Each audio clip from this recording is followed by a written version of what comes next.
ಆನೇಕಲ್ ತಾಲೂಕಿನ ಬನ್ನೇರಘಟ್ಟ ಗ್ರಾಮ ಪಂಚಾಯತಿ ಸದಸ್ಯರಾದಂಥ ಶಾಂತಮ್ಮ ಕುಮಾರಾಚಾರ್ ಅವರ ಮನೆಯಲ್ಲಿದ್ದೀವಿ. ಅವ್ರ ಸಂದರ್ಶನ ತಗೊಳ್ಳೋಣ ಈಗ. ಮೇಡಮ್ ನಮಸ್ಕಾರ. ನಮಸ್ಕಾರ ಸರ್ ನಮಸ್ಕಾರ. ನಮಸ್ತೆ ಮೇಡಮ್ ತಮ್ಮ ಹೆಸರು? ಶಾಂತಮ್ಮ. ಸರ್ ತಮ್ಮ ಹೆಸರು? ಕುಮಾರಾಚಾರ್ಯ. ಮೇಡಮ್ ಇದೇ ಮೊದಲನೇ ಬಾರಿಗೆ ರಾಜಕೀಯಕ್ಕೆ ಬಂದಿದ್ದು ನೀವು? ಇಲ್ಲ, ಎರಡನೇ ಸತಿ. ಎರಡನೇ ಸತಿ. ಯಾವ ಗ್ರಾಮ ಪಂಚಾಯತಿಂದ ಗೆದ್ದಿದ್ದೀರಾ? ನಮ್ಮದು ಬನ್ನೇರಘಟ್ಟ ಬನ್ನೇರಘಟ್ಟ ಗ್ರಾಮ ಪಂಚಾಯತಿ ಅದು ಗೆದ್ದಿದ್ದೀರಾ? ಗೆದ್ದಿದ್ದೀವಿ. ಮಹಿಳೆಯಾಗಿ ರಾಜಕೀಯಕ್ಕೆ ಬಂದಿದ್ರೆ ಹೇಗೆ ಅನ್ನಿಸ್ತಾ ಇದೆ? ಏನೋ ನಮ್ಮ ಇದರಲ್ಲಿ ಆದಷ್ಟು ಕೆಲಸಗಳಾಗ್ತಾ ಇದೆ. ಇನ್ನು ಸ್ವಲ್ಪ ಚೆನ್ನಾಗಿ ಆಗ್ಬೇಕು ಅಂತ ಕೇಳ್ತಾ ಇದ್ದೀವಿ. ಓಕೆ ಸರ್ ನಮಸ್ಕಾರ. ನಮಸ್ತೆ. ಸರ್ ತಾವು ತಮ್ಮ ಪತ್ನಿಯವರ ರಾಜಕೀಯಕ್ಕೆ ಬಂದಿದ್ದೀರಾ, ಹೇಗೆ ಅನ್ನಿಸ್ತಾ ಇದೆ ನಿಮಗೆ? ಈಗ ಮಹಿಳೆಯರಿಗೆ ಮೀಸಲಾತಿ ಇರೋದ್ರಿಂದ ನಮಗೆ ಅವಕಾಶ ಸಿಗ್ತಿರೋ ಕಾರಣ ಅವರಿಗೆ ಒಂದು ಅವಕಾಶ ಸಿಕ್ಕಿದೆ. ಜನರ ಸೇವೆ ಮಾಡೋದಕ್ಕೆ ಅವ್ರಿಗೆ ಎರಡನೇ ಬಾರಿ ಅವಕಾಶ ಸಿಕ್ಕಿರೋದ್ರಿಂದ ನಾವು ಅವ್ರ ಜೊತೆ ಸೇರಿಬಿಟ್ಟು ಅವರ ಒಂದು ಜೊತೆ ಯಾವ ಯಾವ ಕಾರ್ಯಕ್ರಮಗಳಿದ್ದರೂ ಕೂಡ ಅವ್ರಿಗೆ ಗೊತ್ತಿಲ್ಲದಿದ್ದ ವಿಷಯಗಳಲ್ಲಿ ನಾವು ಅವರು ಸಹಭಾಗಿಯಾಗಿದ್ದು ಗ್ರಾಮದಲ್ಲಿ ಯಾವ್ಯಾವ ಅಭಿವೃದ್ಧಿ ಕೆಲಸಗಳಿದೆ ಆ ಅಭಿವೃದ್ಧಿ ಕೆಲಸಗಳಿಗೆ ನಾವು ಜನಗಳಿಂದ ಏನು, ಏಕೆಂದರೆ ನೇರವಾಗಿ ಅವರು ಜನಗಳನ್ನ ಸಂದರ್ಶನೆ ಮಾಡೋಕೆ ಆಗದಿರೋ ಇರೋ ಸಂದರ್ಭದಲ್ಲಿ ನಾವು ಜನಗಳ ಹತ್ರವಾಗಿರೋದ್ರಿಂದ ಅವರ ಕಷ್ಟ ಸುಖಗಳು ನಾವು ಬಂದು ಇವರಿಗೆ ಹೇಳಿ ಇವ್ರ ಮುಖಾಂತರ ಗ್ರಾಮ ಪಂಚಾಯತಿಯಲ್ಲಿ ಯಾವ ಅನುದಾನ ಬರ್ಬೋದು ಅಥವಾ ಬಡವರಿಗೆ ಯಾವುದೋ ಒಂದು ಸ್ಕೀಮ್ ಬರ್ಬೋದು, ವೃದ್ಧಾಪ್ಯ ಅಥವಾ ವಿಡೋ ಪೆನ್ಷನ್ನು, ಈ ಥರ ಕಾರ್ಯಕ್ರಮಗಳು. ಮತ್ತು ನಮ್ಮ ಗ್ರಾಮದಲ್ಲಿ ಭಾಳಷ್ಟು ಕೊಳಚೆ ಪ್ರದೇಶವಾಗಿದ್ದೀವಿ. ಬಿಲ್ವಾರದಲ್ಲಿ ಅಂದರೆ ನಮ್ಮ ಮುಸ್ಲಿಂ ಕೊಳಚೆ ಪ್ರದೇಶ. ಮತ್ತು ಇಲ್ಲಿ ಎಲ್ಲ ನಾವು ಮೆಂಬರ್ ಆಗೋಕ್ಕೆ ಮುಂಚೆ, ನಮ್ಮ ಮಿಸಸ್ ಅವರು ಮೆಂಬರ್ ಆಗೋಕ್ಕೆ ಮುಂಚೆನಿಂದನೂ ಇಲ್ಲಿ ಮೂಲಭೂತ ಸೌಕರ್ಯಗಳು ಭಾಳ ಕಡಿಮೆ ಇರುತ್ತೆ. ಯಾಕೆಂದರೆ ರಸ್ತೆ ಸರಿಯಾಗಿರಲಿಲ್ಲ, ಚರಂಡಿ ವ್ಯವಸ್ಥೆ ಸರಿಯಾಗಿರಲಿಲ್ಲ.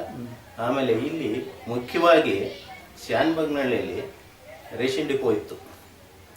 ನಮ್ಮ ಬಿಲ್ವಾರದಲ್ಲಿ ಅವರು ಜನ ಅಲ್ಲಿ ಹೋಗ್ಬಿಟ್ಟು ಶಾನ್ಬಗ್ನಹಳ್ಳಿಯಲ್ಲಿ 2.5-3 ಕಿಲೋಮೀಟ್ರ್ ಹೋಗಿ ಕೆಲಸ ಕಾರ್ಯಗಳು ಬಿಟ್ಟು ರೇಷನ್ ತಗೊಂಡು ಬರುವಂಥ ಒಂದು ವ್ಯವಸ್ಥೆ ಇತ್ತು.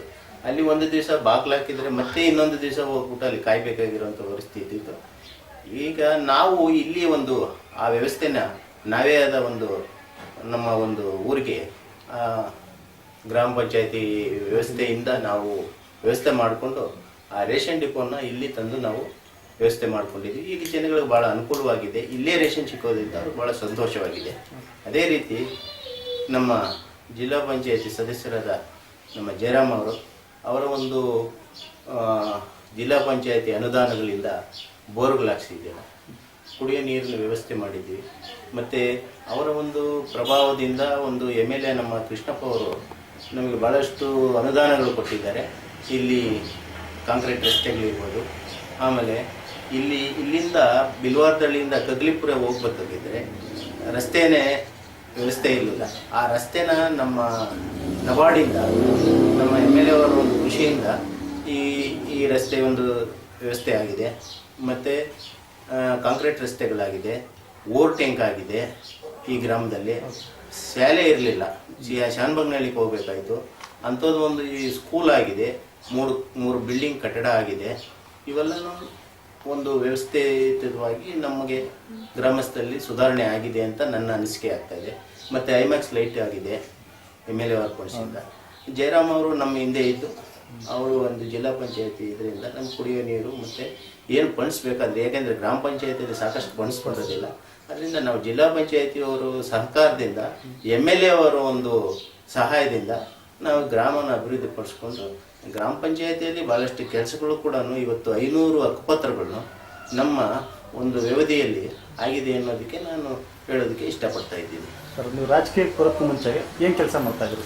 ನಾನು ಈಗಲೂ ಕೆಲಸ ಮಾಡ್ತಾ ಇದ್ದೀನಿ, ಆವಾಗಲೂ ಕೆಲಸ ಮಾಡ್ತಾ ಇದ್ದೀನಿ. ನಾನು ಒಂದು ಕಾರ್ಡ್ಬೋರ್ಡ್ ಫ್ಯಾಕ್ಟ್ರಿ ಅಂತ ಇಲ್ಲೇ ನಮ್ಮ ಮನೆ ಪಕ್ಕದಲ್ಲಿದೆ, ತುಂಬ ಚಿಕ್ಕ ಕಂಪನಿ.